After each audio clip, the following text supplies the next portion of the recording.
네, 특송 감사합니다. 네, 이런 말이 있습니다.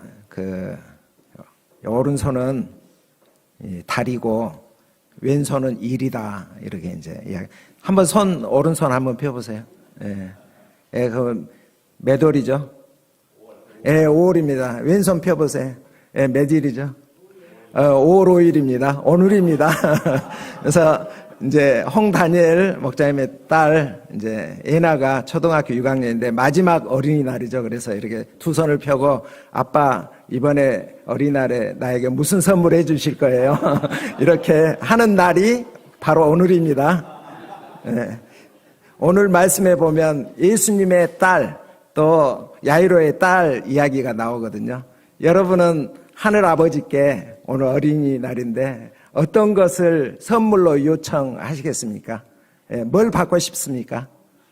예, 한번 생각해 보면 좋겠습니다. 자, 오늘 말씀의 제목은요, 두려워 말고 믿기만 하라입니다. 요절은 36절인데요. 한번 요절 말씀 같이 읽겠습니다.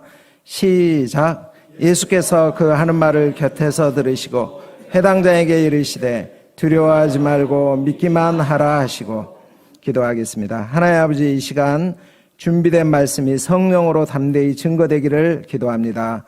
예수님 이름으로 기도합니다. 아멘. 우리는 지난주 말씀에서 예수님이 누구신가에 대해서 배웠습니다. 그분은 광풍을 잠잠케 하시고 한 영혼을 점령하고 파괴하고 있던 군대 귀신을 쫓아내신 전능하신 하나님이셨습니다.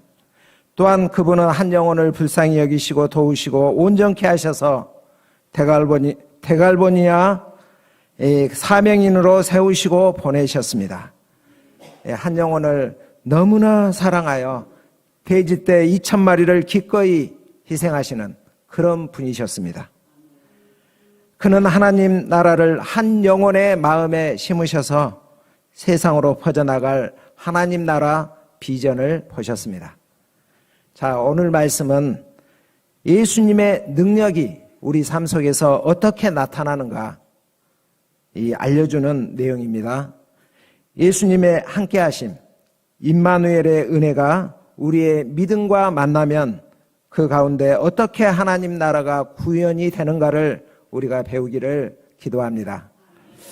자, 21절을 보면 예수님이 배를 타고 다시 맞은편으로 건너가시니 많은 사람들이 몰려들었습니다. 그때 무슨 일이 일어났습니까? 22절을 우리 다 같이 한번 읽어보겠습니다. 시작. 회당장 중에 하나인 야이로라 하는 이가 와서 예수를 보고 발 아래 엎드려. 회당은 당시 지역 예배의 중심지였습니다. 회당에는 몇 사람의 회당장이 있었는데요. 그 지역의 유지였습니다. 그런 그가 예수님 발 아래 엎드렸습니다. 그 이유가 23절에 나옵니다. 선생님, 제발 제 딸을 고쳐주십시오. 제 딸이 지금 죽어가고 있습니다. 제발 빨리 오셔서 제 딸 위에 손을 얹으사 제 딸을 구원받아 살게 하여 주옵소서. 그에게 분초를 다투는 시급하고 절박한 일이 벌어졌던 것입니다. 그는 예수님께서 오셔서 손을 대어 안수해 주면 딸이 나을 것이라는 확신이 있었습니다. 이에 대한 예수님의 반응이 무엇입니까? 야이로의 요청을 기꺼이 응하셨습니다. 그의 집으로 신속히 발걸음을 옮기셨습니다. 이때 큰 무리가 따라가면서 예수님 일행을 에워싸며 밀었습니다.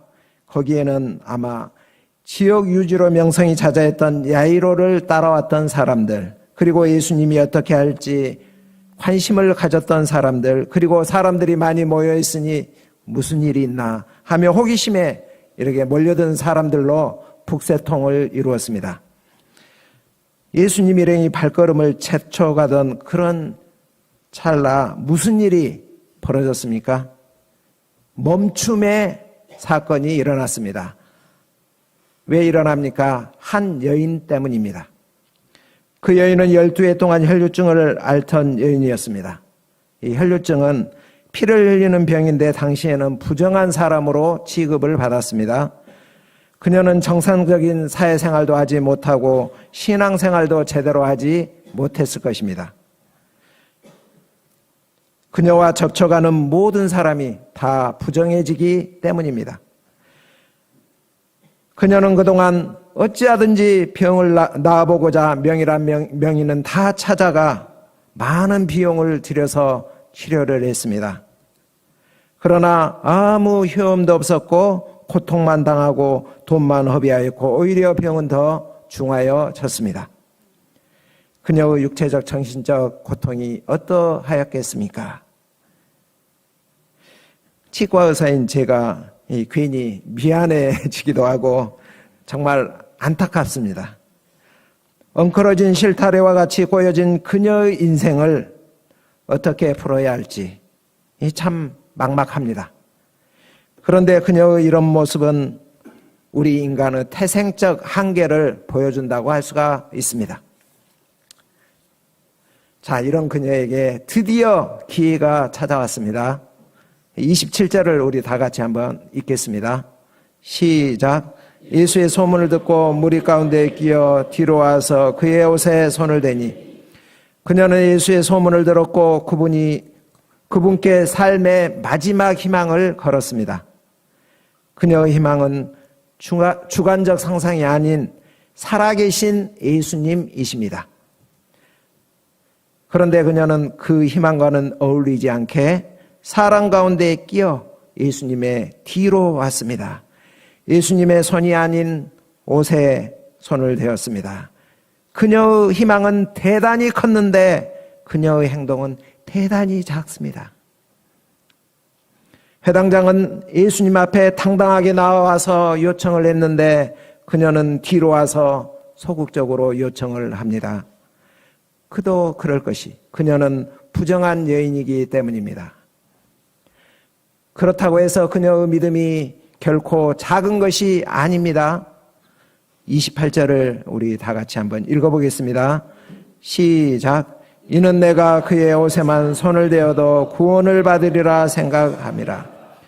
그녀는 예수님의 옷에만 대어도 구원을 받을 줄 믿었습니다. 그녀의 믿음은 대단한 믿음이었습니다. 그 믿음이 열매를 맺었습니다. 그녀의 혈류 근원이 곧 말랐습니다. 이 얼마나 기쁘고 감사한 일입니까? 그녀는 나비처럼 날아서 벌처럼 만지고 아무도 모르게 사라지고자 했습니다. 이때 예수님이 이것을 알아차리셨습니다. 예수께서 그 능력이 자기에게서 나간 줄을 곧 스스로 아시고, 자, 이게 무슨 뜻일까요? 여인이 예수님의 능력을 훔치기라도 한 것일까요? 능력은 인격적 하나님에 대한 성경적 개념의 한 구성 요소입니다. 예수님은 하나님 아버지의 대리자로서 하나님의 능력을 소유하십니다. 그럼에도 불구하고 아버지는 여전히 자신의 능력을 예수 안에서 통제하십니다. 여인의 치유는 예수님 안에서 활동하는 그 능력을 여인에게 부여하기로 한 하나님의 자유롭고 은혜로운 결정에 의해서 이루어진 것이라고 할 수가 있습니다. 하나님께서 주권적 의지로 여인의 믿음을 존중하기로 결정하고 그 능력을 흘러보내신 것입니다. 하나님의 능력을 여인이 결코 훔칠 수 있는 것이 아닙니다. 하나님의 자비로움이 그녀를 치유한 것입니다. 자, 자신에게서 능력이 나간 것을 아신 예수님이 묻습니다. 누가 내 옷에 손을 대었느냐? 이 제자들은 예수님의 물음에 전혀 이해가 되지 않았습니다. 아니, 예수님, 무리가 에어서 미는 것을 뻔히 보고서 알면서 누가 손을 대었냐고 이렇게 물으시면 어떻게 합니까? 여기 있는 사람 다 손 댔어요. 제자들은 육적인 세계에서만 살고 있습니다. 예수님은 그 일을 행한 여인을 보려고 이렇게 둘러보셨습니다. 그러자 숨길 수 없음을 알게 된 그녀는 그동안 자기에게 이루어진 일을 알고 두려워하여 떨며 와서 예수님 앞에 엎드려 모든 사실을 고백합니다. 자신의 질병이 무엇이며 이로 인해 얼마나 고통을 받았으며 얼마나 낫고자 했었는지, 그리고 예수님의 소문을 듣고 그의 옷만 만져도 낫게 될 것이라고 생각하였고 그 생각으로 옷을 만졌는데 즉시 나은 사실을 이 사람들 앞에서 자세하게 진술을 하였습니다. 그러자 여기저기서 환호성이 터지고 박수 소리를, 이렇게 박수를 쳤습니다. 와, 대단하다.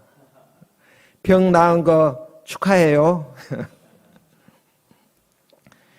자, 그렇다면 지금 발걸음을 재촉하시던 예수님께서 왜 여기서 멈추시고 여인을 찾으시고 그 된 일을 고하도록 이렇게 하시는 걸까요? 세 부류의 사람을 염두에 두고 한번 생각해 보겠습니다. 이 여인, 혈루증 여인, 그 다음에 제자들, 그 다음에 야이로 해당자. 첫째, 예수님은 혈루증을 앓았던 여인의 믿음을 축복하시고 그녀를 하나님 나라로 이끄시기 위해서입니다. 34절을 우리 다 같이 한번 읽어보겠습니다. 시작.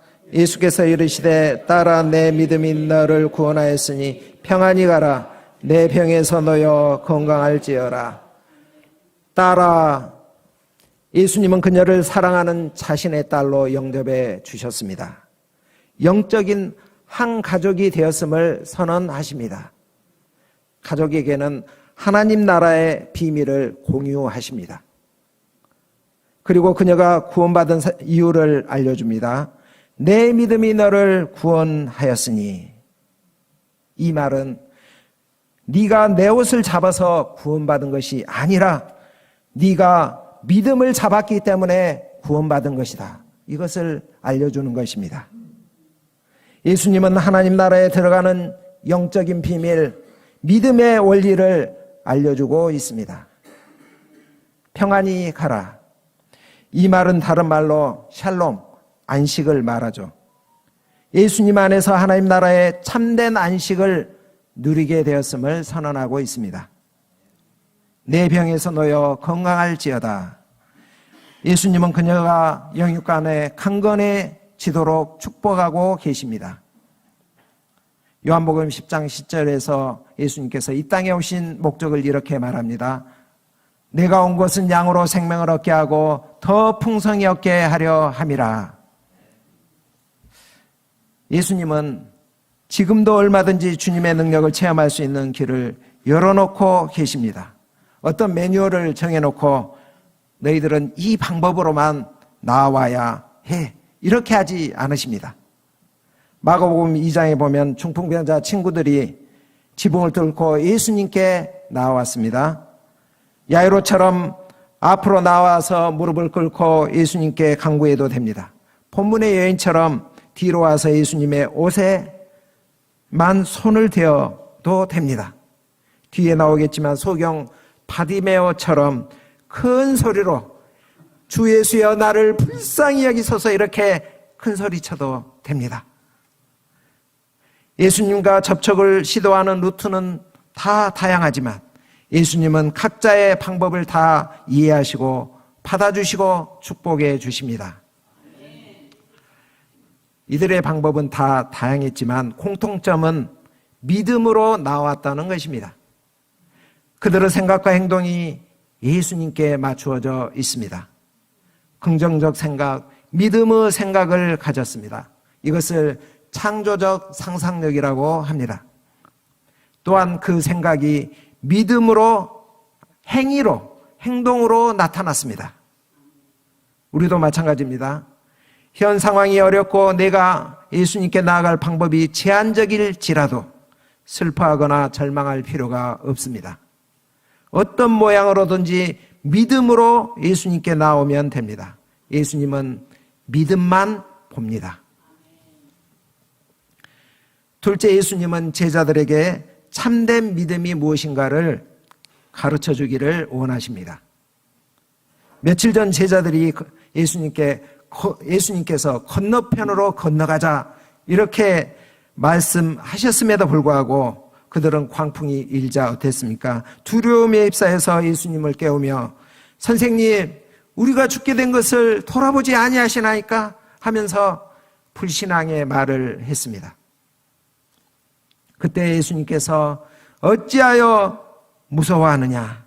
너희가 어찌 믿음이 없느냐? 이렇게 책망을 했습니다. 예수님은 이런 제자들을 향해서 야, 너희들 이 여인을 보고서 믿음을 좀 배워. 이런 뜻입니다. 그들이 예수님의 제자가 되어 사역을 감당하기 위해서는 반드시 능력이 있어야 합니다. 그 능력은 믿음에서 나오며 그 믿음은 실제적 삶 속에서 경험되어져야 합니다. 우리도 제자들처럼 주님 역사를 섬기고 있습니다. 이를 위해서 능력이 있어야 합니다. 믿음이 있어야 합니다.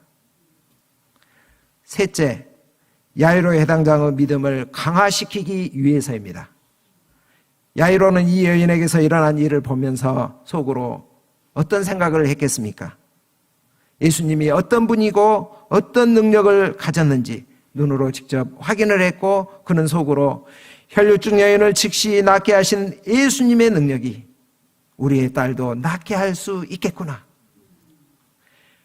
이 여인을 딸로 영접하여 주신 예수님, 이 딸에 대한 아비 심정 아니까 내 사랑스러운 딸도 딸을 향하여서도 동일한 마음으로 낫게 해 주시겠지.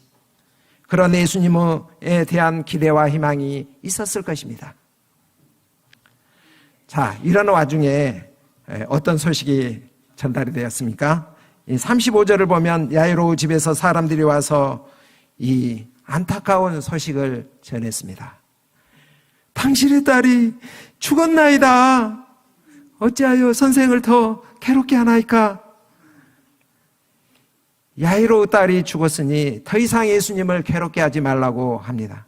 이제 끝났다는 것입니다. 예수님이 와도 안 된다는 것입니다. 빨리 장례식이나 치르자고 하는 것입니다. 이에 곁에서 듣던 예수님이 해당자에게 뭐라고 하십니까? 36절을 우리 다 같이 읽겠습니다. 시작. 예수께서 그 하는 말을 곁에서 들으시고 해당자에게 이르시되 두려워하지 말고 믿기만 하라 하시고, 예수님은 야이로에게 말씀하십니다. 두려워 말고 믿기만 하라.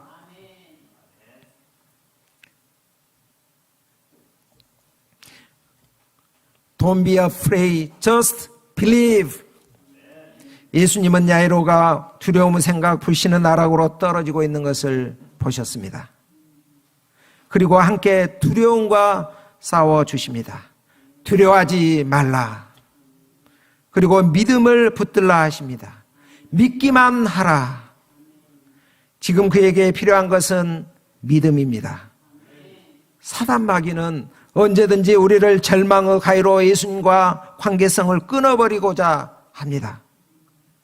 믿음을 잃게 만들고자 합니다. 그러나 주님은 그것을 기뻐하지 않습니다. 나의 의인은 믿음으로 말미암아 살리라. 또한 뒤로 물러나면 내 마음이 그를 기뻐하지 아니하리라. 예수님은 그가 처음에 가졌던 그 믿음을 계속하여 붙들라고 하십니다. 더 높고도 강한 믿음을 요구하십니다. 이는 마치 아브라함이 이삭을 번제물로 하나님께 드릴 때 하나님께서 죽은 자도 살리실 것을 믿었던 그 믿음을 예수님은 지금 요구하고 계시는 것입니다. 야이로가 그러한 믿음을 가질 때 더 놀라운 주님의 능력을 체험하게 될 것을 주님은 약속하고 있습니다. 아직 안 끝났어. 내가 네 딸을 살려줄 거야. 예수님이 이런 말을 할 수 있는 것은 그가 죽은 자도 살릴 수 있는 능력이 있는 전능하신 하나님이시기 때문입니다. 예수께서 이르시되 나는 부활이요 생명이니 나를 믿는 자는 죽어도 살겠고 살아서 나를 믿는 자는 영원히 죽지 아니하리니 내가 이것을 믿느냐?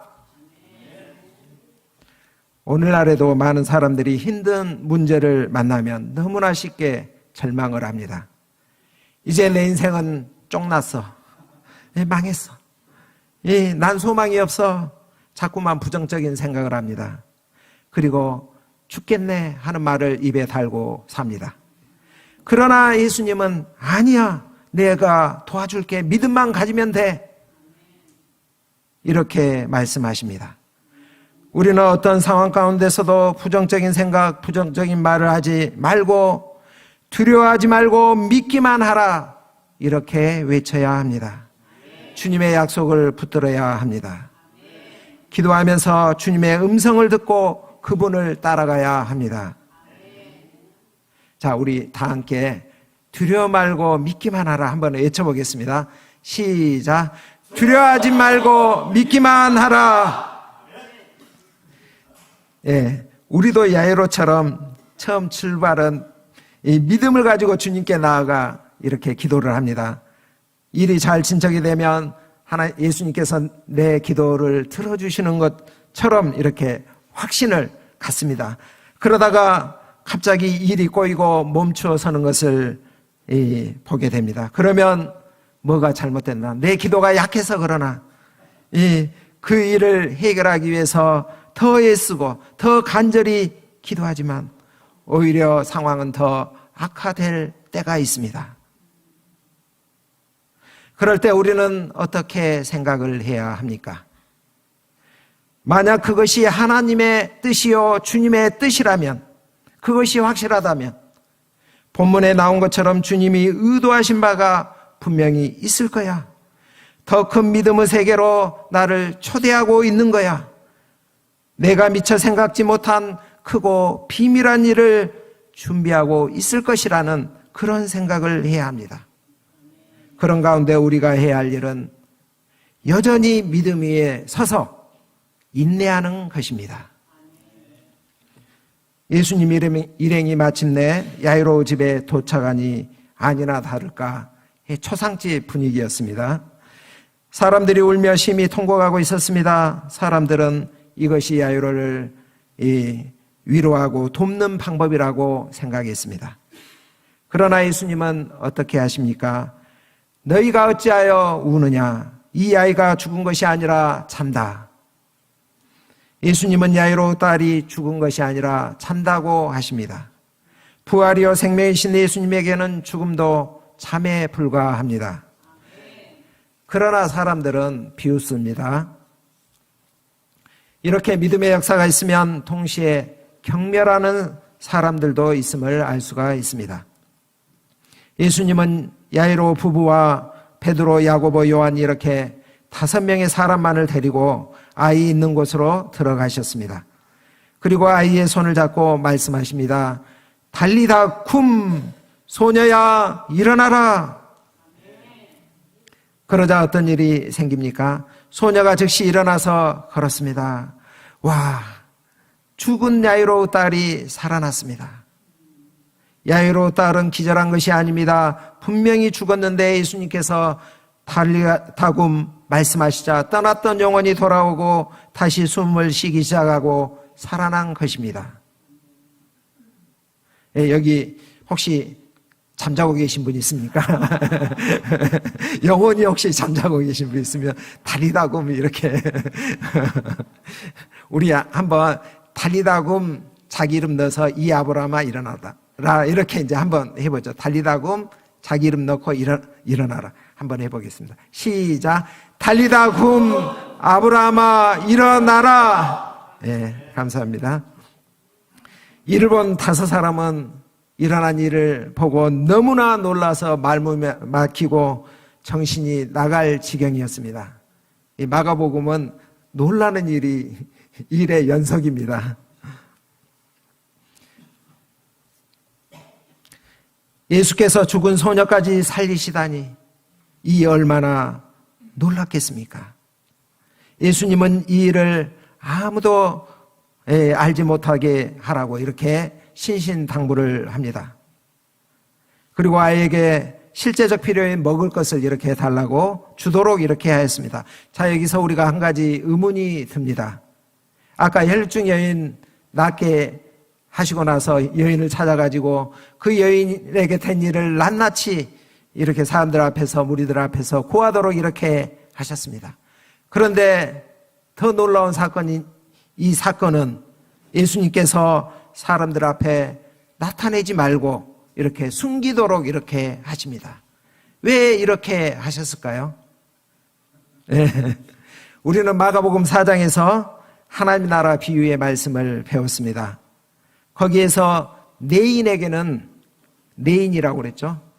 외인과 내인이 있는데, 내인에게는 하나님 나라의 비밀을 나타내시지만 외인에게는 비유로, 수수께끼로 여전히 남겨서 감추신다고 이렇게 하셨습니다.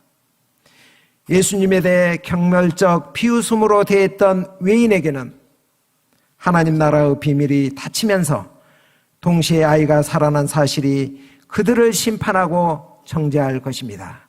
왜냐하면 그 아이가 살아난 모습을 사람들 앞에 보일 것 아닙니까? 그것이 그들에게 심판과 정죄의 징표가 될 것입니다. 반면에 예수님의 권위가 어떻게 나타났는지를 체험한 내인들에게는 하나님 나라의 비밀을 아는 특권을 그들은 간직하게 되는 것입니다. 우리가 이런 특별한 특권을 많이 간직한 사람이 되기를 기도합니다. 자, 야이로 딸을 살린 이 사건이 우리에게 주는 의미가 무엇이겠습니까? 이 사건은 죽은 권세에 두려워 떠는 우리 인생들을 불쌍히 여기시는 시고 도우시는 예수님의 연민의 행위입니다. 뿐만 아니라 죽음과 불신앙에 연합된 세력을 향하여 예수님의 정복 능력을 보여준다 하겠습니다. 여기서 가장 중요한 사실은 하나님 나라 구원의 실체를 드러내셨다는 것입니다. 그것이 무엇입니까? 예수님께서 가져오는 진정한 하나님 나라 구원이 바로 죽음으로부터의 구원입니다. 구원은 어떻게 받습니까? 그리스도와 연합할 때 받을 수가 있습니다. 그리스도와 연합의 도구가 무엇입니까? 믿음입니다. 그래서 예수님이 믿음이 없는 것을 한탄하시며 믿음이 없을 때 책망하시고 믿음이 있을 때 기뻐하시며 믿음을 가지라고 그렇게 강조하시며 말씀하시는 것 아닙니까? 믿음이 없이는 하나님을 기쁘시게 할 수가 없습니다. 우리가 예수님께 대한 믿음을 가집시다. 올해 8월에 우리 체코 프라하에서 유럽 국제 수양회가 있습니다. 그동안 유럽 수양회는 항상 독일에서 이렇게 했습니다. 저도 이제 참석했는데 사실 1000명 이상이 참석하는 이런 유럽 수양회에 독일이 아닌 동구권, 특히 체코 프라하에서 이렇게 연다는 것은 엄두도 낼 수 없는 일입니다. 그런데 체코 지부장이신 신한나 선교사님이 이를 하자고 이렇게 제안을 해서 한 것입니다. 신한나 선교사님은 20여 년 전에 남편 신이삭 선교사님을 소천으로 떠나보내시고 본인도 큰 수술을 2번이나 이렇게 하셨습니다. 보통 사람 같으면 절망과 두려움, 시리에 빠져서 선교지에서 철수했을 것입니다. 본인도 그것을 심각하게 고민을 했었습니다. 그러나 신한나 선교사님은 칠흑 같은 어둠 속에서 욥기서 말씀을 읽던 중에 욥기서 41장 11절 말씀이 그녀의 마음을 터치했습니다. 온 천하에 있는 것이 다 내 것이라. 모든 세상에 있는 것이 다 하나님의 손에 있구나. 이것을 알고서 붙들었습니다. 그러자 그녀 안에 있던 절망과 두려움이 사라졌습니다. 하나님의 주권을 영접하고 선교사로서 부르심을 새롭게 하였습니다. 그러자 하나님께서 승리케 하시는구나 하는 믿음이, 승리케 하실 것을 믿는 믿음이 그녀의 마음에 생겨났습니다. 홀로 된 자매 선교사이지만 전능하신 하나님을 붙들고 1인 다역의 십자가를 감당하고자 결단했습니다. 주일 메시지와 현지인과의 1:1 식료품 사업, 가정을 돌보고 자녀를 키우는 것, 지부장 역할 등 많은 십자가를 감당했습니다. 그녀는 매주 말씀을 붙들고 메시지를 전할 때 피곤과 스트레스가 사라지고 새로운 힘을 공급하시는 하나님을 체험했다고 하였습니다. 하나님께서 친히 그 외아들 신다윗을 키워주셔서 종로 7부 우리 안나 목자와 선교 과정을 이루게 하시고 빼어난 주일 메신저요 체코 선교 통역자로 이렇게 신다윗을 세워주셨습니다. 또 현지인 알레시 마차 목자를 조상으로 세우게 하시고 이 목자 가정을 이루게 축복해 주셨습니다. 또 종로이브에서 파송된 강요사 선교사님 가정과 이렇게 동역을 이루며 선교 역사를 지금 잘 감당하고 있습니다. 우리 강요사 선교사님 이번 주 목요일 날 오십니다. 한국에 교제 나누시면 좋겠습니다. 2010년부터는 유럽 2세들을 초코가 아니라 체코, 갑자기 말이 혀가 꼬입니다. 초콜릿 먹고 싶나 봐요. 예. 체코로 초청하여 이 2세 수양회를 이렇게 가졌습니다. 2019년에는 비전 캠프를 체코에서 개최를 했습니다. 그리고 우크라이나와 러시아 전쟁으로 이 피나는 우크라이나 목자와 양들을 이렇게 초청해가지고 수십 명을 거처를 제공하고 또 필요를 공급하는 그런 선한 일을 했습니다. 마침내 올해 유럽 전체 국제수양회를 개최하게 되었습니다. 또한 K푸드 사업체인 신푸드 체인점을 유럽에 8개를 이렇게 지부를 개설을 했습니다. 우리가 잘 아는 이 종로이브의 박제임스 선교사의 가정이 독일 하노버로 이 회사를 통해서 선교사로 파송이 되었습니다. 우리가 신한나 선교사님을 보면 정말 하나님이 살아 계시구나. 믿음으로 도전하는 사람을 축복하시는구나. 하나님은 우리가 상상하는 그 이상의 역사를 이루시는구나. 이것을 알게 됩니다. 우리가 상황 탓, 환경 탓을 하면 두려움과 절망으로 벌벌 떨며 아무것도 할 수가 없습니다. 하지만 부활이요 생명이신 예수님, 전능하신 하나님을 믿게 되면 두려울 것이 없습니다. 두려워하지 말고 믿기만 하라. 우리는 단지 믿기만 하면 됩니다. 상황이 더 악화되더라도 우리에게 더 큰 믿음을 요구하시며 더 큰 일을 행하실 주님을 바라봅시다. 내게 주시는 주님의 음성을 듣고 믿음으로 생각하고 믿음으로 말하고 믿음으로 행동합시다. 우리의 믿음을 축복하사 영광 받으실 우리 하나님께 감사와 찬양을 돌립니다. 자, 말씀을 마치겠습니다. 예수님은 그의 능력이 우리 삶 속으로 흘러 들어가기를 간절히 원합니다. 우리와 연합하기를 원하십니다. 그분의 능력은 고질병인 12혈류증 여인도 즉시 낫게 하시고 죽은 자도 살리십니다. 그것을 가능하게 하는 통로가 바로 믿음입니다. 우리가 믿음으로 주님과 연합하여 내게 능력 주신 자 안에서 내가 모든 것을 할 수 있는 자로 축복된 삶을 살기를 기도합니다. 아멘. 자, 기도하겠습니다. 하나님 아버지 감사합니다. 두려워하지 말고 믿기만 하라 말씀 주심을 감사합니다. 예수님은 고질병도 즉시 낫게 하시고 죽은 자도 살리시는 능력의 하나님이십니다. 우리가 나와 함께 하시며 능력을 주시는 예수님을 믿음으로 우리 앞에 있는 고질적인 나의 문제, 두려움에 떨게 하는 문제들을 믿음으로 극복할 수 있도록 도우시고 축복해 주시기를 기도합니다. 예수님 이름으로 기도합니다. 아멘.